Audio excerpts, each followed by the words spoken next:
আসসালামু আলাইকুম। সবাইকে জুম্মা মোবারক। চলুন দেখে নিই আজকের জাতীয় নিউজ।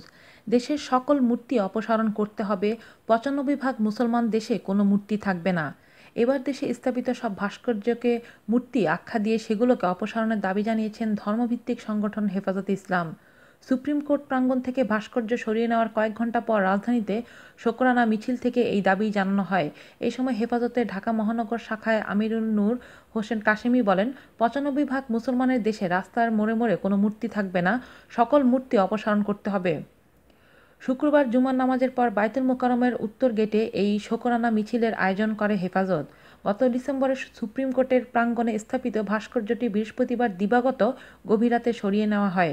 এটি অপসারণে কয়েক মাস ধরে আন্দোলন জানিয়ে আসছিল সংগঠনটি। নূর হোসেন কাশেমি বলেন, কোনো অবস্থায় রাস্তার পাশে মূর্তি স্থাপন মেনে নেওয়া চলবে না। এদেশে মূর্তি সংস্কৃতি চলবে না। প্রধানমন্ত্রী শেখ হাসিনাকে ধন্যবাদ জানিয়ে নূর হোসেন কাশেমি বলেন, প্রধানমন্ত্রী যেন সবসময় ইসলামের খেদমত করতে পারেন এই দোয়া আমরা করছি। রোজার আগেই মূর্তি অপসারণে প্রধানমন্ত্রীকে অভিনন্দন জানিয়ে হেফাজতের নেতা নূর হোসেন কাসেমি বলেন, রমজানের আগেই মূর্তিটি সরানোর শুকরিয়া আদায় করছি, সাথে সাথে মূর্তি সরানোর জন্য প্রধানমন্ত্রীকে ধন্যবাদ জানাই। কাশেমি বলেন, সংখ্যাগরিষ্ঠ মুসলমানের দেশে কোনো মূর্তির সংস্কৃতি চলবে না। রাস্তার মোড়ে মোড়ে কোনো মূর্তি স্থাপন করা চলবে না। দেশের সকল মূর্তি অপসারণ করতে হবে। মুসলিম প্রধান দেশে আর যেন কোনো মূর্তি স্থাপন না হয় সেজন্য প্রধানমন্ত্রীকে অনুরোধ জানাই।